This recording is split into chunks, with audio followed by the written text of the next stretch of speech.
One of the best things you can do to extend the life of your off-road tires is to rotate them often. So I like to do it every oil change or so, about every 5,000 kilometers. And these things are expensive. So I don't know about you, if you're anything like me, I don't want to buy them any more often than I have to. So I figured in this video I'm going to show you how I rotate them with nothing more than 2 jack stands and a floor jack. You don't need a hoist in order to do this. You don't need access to a shop or anything, so that's no excuse. So there's a few different reasons why rotating your tires helps them to last longer, and the first one is you have a different weight balance. So especially on the Tacoma here, being a pickup truck, most of the weight is on these front 2 tires, especially when it's unloaded. So those rears are not doing a whole lot of work in terms of carrying the load of the vehicle. So rotating them around helps them to wear evenly. The 4runner is a little bit more balanced than a pickup truck is, but still, it's still heavier on the front end than the rear. You also have the drive wheels that play a big role as well. So the Tacoma, we drive around in 2-wheel drive the majority of the time, so the rear tires are the ones that are propelling the vehicle, and the fronts are not in charge of doing that. The 4runner here, this is full-time 4-wheel drive, and so essentially it is primarily rear-wheel drive, and then it's going to pass power throughout the front wheels if it needs it. But unless you have the center diff locked, it's never going to be exactly 50-50 front and rear, so it's always going to be a little bit offset. Another reason is these front 2 tires are in charge of all of the steering, and that can put a lot of wear and tear on your tires for sure, especially depending on your alignment. And on the subject of the front tires, your front brakes are typically doing at least 70% of your braking on your vehicle. So these front tires are getting worked in a different way, and the rears are more in charge of propelling the vehicle.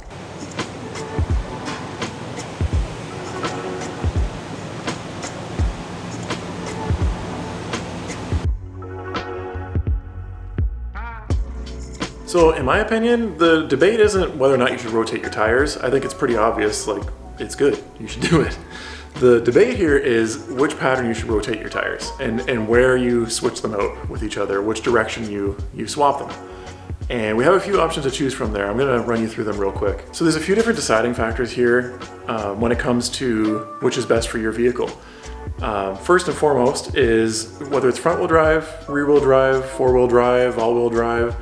That's going to play a role. You also have to decide if you want to swap your spare tire into the rotation.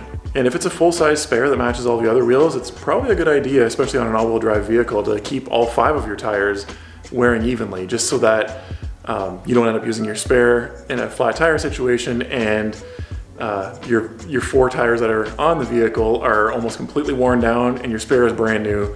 That might give you enough of a variance that your drivetrain is not going to be super happy, so it's something to consider.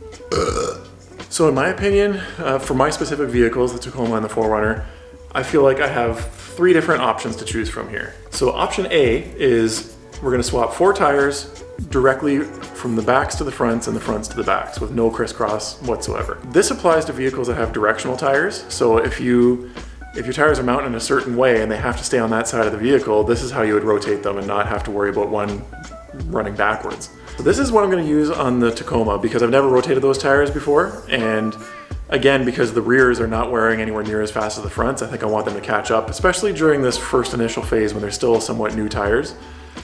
Sometimes that's when the wear pattern is most important on a tire. Option B is also 4 tires, and it starts off the same in that the 2 rear tires are going to get swapped up to the front, but the 2 fronts are going to crisscross before they go onto the back. And so what this does is, after a few tire rotations, eventually every single tire gets a turn at every single corner of the vehicle. It'll swap them all out equally once you do a few tire rotations.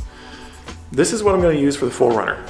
And these tires are getting older. They've got quite a few kilometers on them. I would say probably 40,000, maybe 50,000.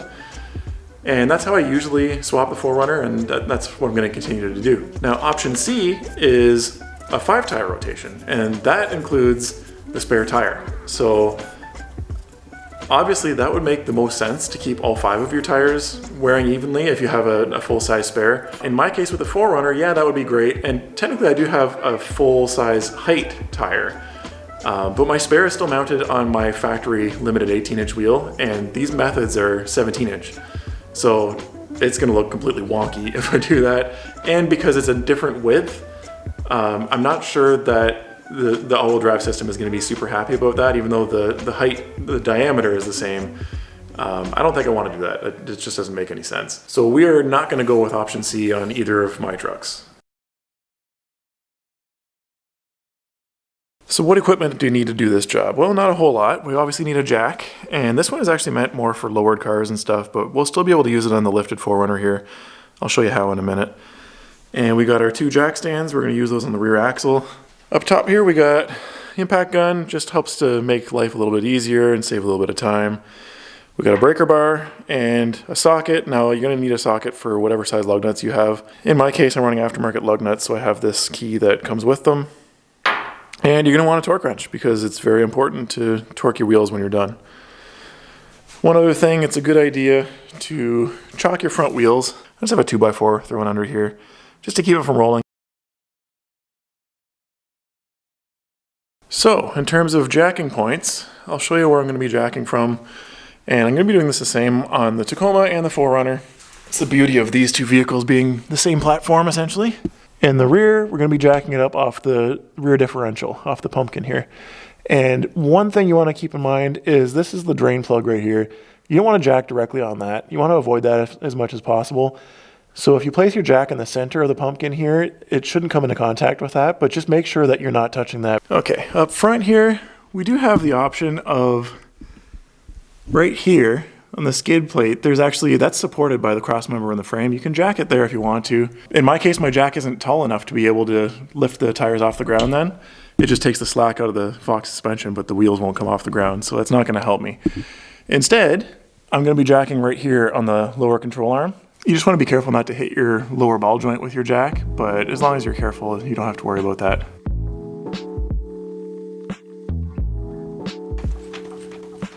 Now before I get the rear wheels jacked all the way up off the ground, I'm going to take a pause here and I'm actually going to break all the lug nuts loose with my breaker bar first.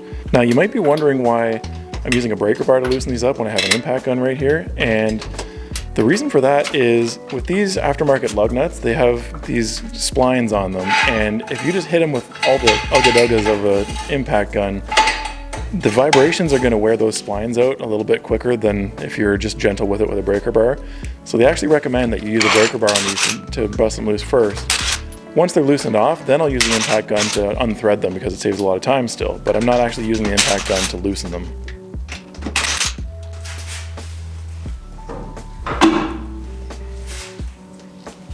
Alright, so I got the rear wheels off, and as you can see, I just moved them directly forward. So this is the passenger side, that's the driver's side. Just move them straight up to the front of the truck.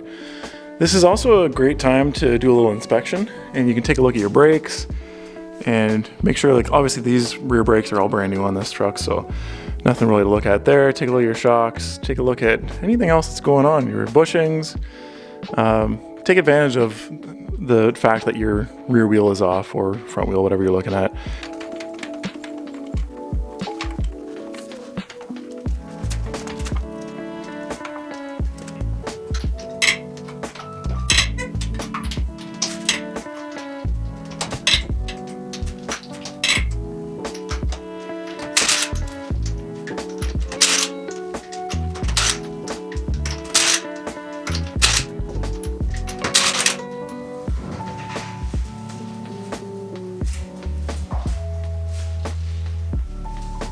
Alright, so I got this front passenger wheel off, and I'm going to go ahead, take this to the rear position. Now, it's not going on here, because remember, we're crisscrossing the fronts. So, we're going to take it over here, and it's going to be going on this side.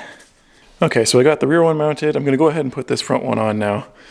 And one trick you can use, if you're finding that you're having a hard time managing the weight of heavier tires, like these 285s are not exactly lightweight wheels and tires.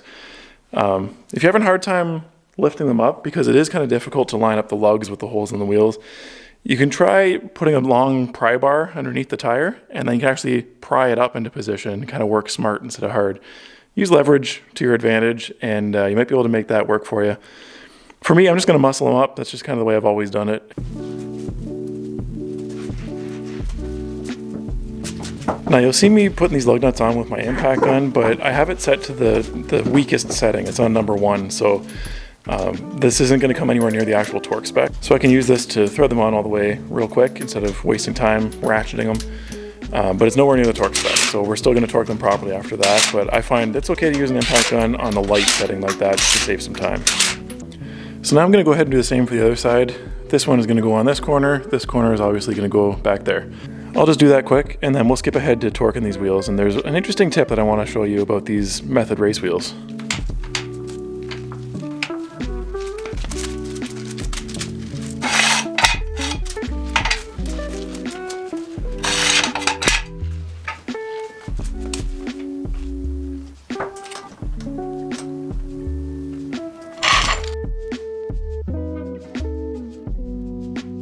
Okay, so we got her back on flat ground again, and we have one more step left to go, and that's torquing these wheels. So there's one thing to consider with lug-centric wheels, like these Method race wheels. These are not hub-centric, right? So these are centered based on the lug nuts. They don't have the little ring on the inside. And if you're running wheels like this, and you want to avoid any vibrations on the highway that might seem like your tires are out of balance, you need to torque these down properly. The idea is you want to torque them progressively in steps, like in increments. And so everybody knows about the star pattern that you're supposed to be tightening your lug nuts with. But the idea here with these lug-centric wheels is I tighten them first before I put the wheels on the ground. Then I'm going to torque them again to 40 foot-pounds, and then I'm going to torque them again to the full 83 foot-pounds that's recommended for these. If you're finding tips like that helpful, then please go ahead and hit the like button on the video. It just tells YouTube that this is good quality content that you're finding useful, and hopefully they'll share it with other people then. So if you don't mind, it's a great way to say thank you for essentially some free help. So make sure that you're torquing your wheels properly though to a proper torque spec. Don't just use 15 ugga-duggas on your impact gun and call it good. Those torque specs are there for a reason, and too loose is obviously a problem, but too tight is also a problem. That's how you snap a stud or something, and both ways your wheel can come flying off. So make sure you're torquing your wheels properly. So that's the proper way to torque your lug-centric wheels if you have Method race wheels or any of the aftermarket ones that aren't hub-centric. And that's how you rotate your tires on your Toyota truck. It's, as you can see, very simple, very straightforward. So I'm gonna go ahead and swap out the Tacoma now, and I'm gonna do the exact same thing. I think I'm just gonna do a little bit of a time lapse for you, but the only difference is those tires I'm just gonna be doing option A, which is the rears straight to the front and the front straight to the rears with no crisscross. And one last thing, it's always a good idea to double check your tire pressures while you're doing this, while you got tires on your mind. I mean, you should be checking them often anyways, especially in my case where I've disabled the TPMS system on my 4runner.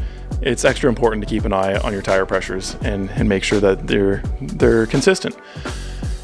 Speaking of which, if you want to see how to disable your TPMS system in your 4runner, I'm going to put a video on the screen right now. Go ahead and check it out, and it'll show you how I did it on mine. And aside from that, thank you guys for watching. Hope this helped you, and hope you guys have a great day. See ya.